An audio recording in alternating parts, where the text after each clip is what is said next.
Recently একটা পর একটা ব্লকবাস্টার ওয়েব সিরিজ দিচ্ছে, ওয়েব ফিল্ম দিচ্ছে। তো আমার কাছে মনে হচ্ছিল যে না, আমার প্রথম ওয়েব সিরিজটা আসলে বঙ্গর সাথেই করি। এবং মুশফিক ভাইকে যখন প্রথম গল্পটা শোনালাম, মুশফিক বললো হ্যাঁ আমরা এই গল্পটা করব। নামটা ভাইয়ারই দেওয়া, ব্ল্যাক মানি। এবং এখন মনে হচ্ছে এই নামটা আসলে এখনকার সময় সব থেকে পারফেক্ট নাম আর কি। প্রতিটা মানুষ এটা রিলেট করতে হবে যে ব্ল্যাক মানি বা কালো টাকা। তো আমি খুব এক্সাইটেড। এবং তারপর আমরা চিন্তা করলাম যে আমরা কাস্টিংয়ে আসলে একটু ইন্টারেস্টিং কিছু করতে চাই, এমন কাস্টিং নিয়ে আসতে চাই যেটা আসলে মানুষ কেউ ভাবে নাই। আমাদের আরো অনেকটা কাস্টিং আছেন আমাদের। আপনারা জানেন কালকে আমাদের প্রেস কনফারেন্স হওয়ার কথা ছিল, আমরা শুক্রবার হওয়াতে আমরা একটা দিন পিছিয়ে দিয়েছি। তো অলরেডি আমাদের কালকে থেকে আমরা শুটিংয়ে যাচ্ছি। অনেকে আমাদের স্পটে অলরেডি চলে গেছে, রিহার্সেল চলছে, অনেকে ঢাকায় আছে। তো আমাদের আরো কাস্টিং আছে ওয়েব সিরিজের, সবাই উপস্থিত হতে পারেনি।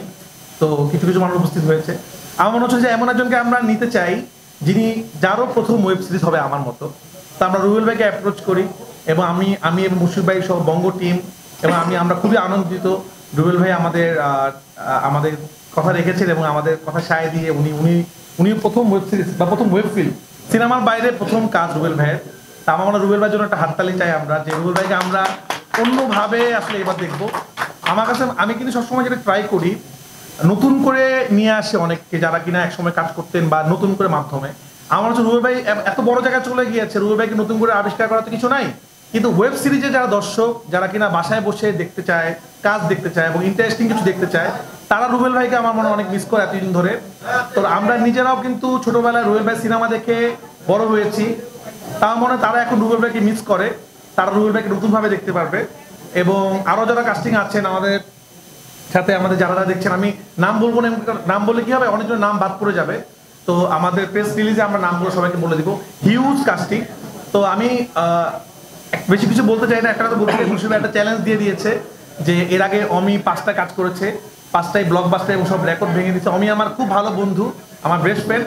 এখন বেস্ট ফ্রেন্ডের সাথে চ্যালেঞ্জ ধরতে নাই, এটা তো খারাপ লাগে, কিন্তু কম্পিটিশন দিলে এই জিনিসটা ভালো।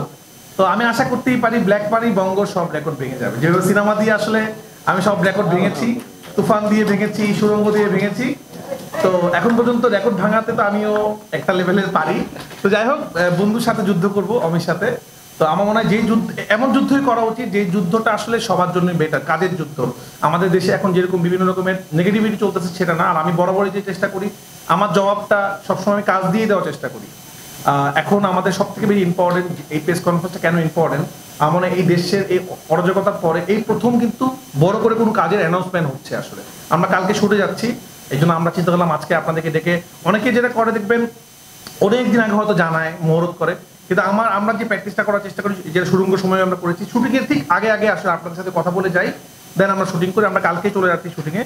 তো আপনাদের দোয়া নেওয়া এবং আপনাদেরকে জানিয়ে দেওয়া যে আমরা কি করতে যাচ্ছি। তো এটা খুব ইম্পর্টেন্ট এই সময় কাজ করাটা, কারণ অনেকে চিন্তা করছিল কাজ কি শুরু করবো কি করবো না। আপনারা জানেন অনেক অভিনেতা শিল্পীরা, অনেক টেকনিশিয়ানদের অবস্থা কিন্তু ভালো না। কারণ বাংলাদেশের টেকনিশিয়ানরা এই অবস্থায় নাই যে 3 মাস 4 মাস কাজ না করলেও তারা চলতে পারবে।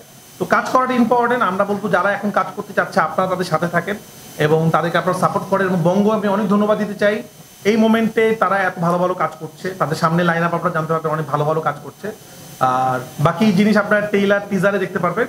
তো চ্যালেঞ্জ তো নিয়ে নিলাম, দেখা যাক কি হয়। এবং আমার মনে হয় আমাদের অভিনয় শিল্পীরা কথা বলুক, আপনারা শুনেন রুবেল ভাইয়ের কথা, পূজার কথা। অনেকদিন পর পূজার সাথে আমি কাজ করছি, আমার ক্যারিয়ারে শুরু হয়েছিল পূজার সাথে।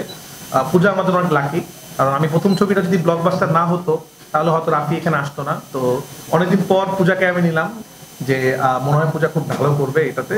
এবং আরো যারা কাস্টিং আছে অনেকের সাথে আমার প্রথম কাজ, আমার মনে হয় ইন্টারেস্টিং কিছু হবে এবং দর্শক খুব রিলেট করবে কাজটার সাথে এবং আপনারা খুব মজা পাবেন। এই কাজের মাধ্যমে আমরা অনেক কিছু বলার চেষ্টা করি। আপনারা জানেন আমি অনেক সত্যি ঘটনার ছবি বানাই এবং রিসেন্ট টাইমে ঘটনার ছবি বানাতে আমি পছন্দ করি এবং ওয়ার্কও করে। সেটা সুরঙ্গ হতে পারে, সেটা তুফানের মধ্যেও কিন্তু আমি পলিটিক্যাল অনেক গল্প বলেছি, অনেকেই হয়তো বুঝেছে, অনেকে বুঝে নাই।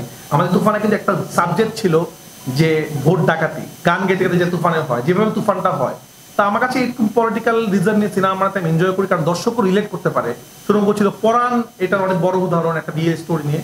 এটা কোন রিয়েল স্টোরি, আসলে রিয়েল স্টোরি কিনা সেটা আমরা বলতে চাচ্ছি না, কিন্তু ব্ল্যাক মানি নামটা খুব ইম্পর্টেন্ট, আপনারা মাথায় রাখবেন। এটা থেকে অনেক কিছু রিলেট করা যাবে আর এই সময় এবং সামনের সময় অনেক কিছু রিলেট করা যাবে। তো সবাইকে অনেক অনেক ধন্যবাদ, সবাই অনেক দোয়া করবেন আমরা যেন কাজটা ভালো মতো করতে পারি।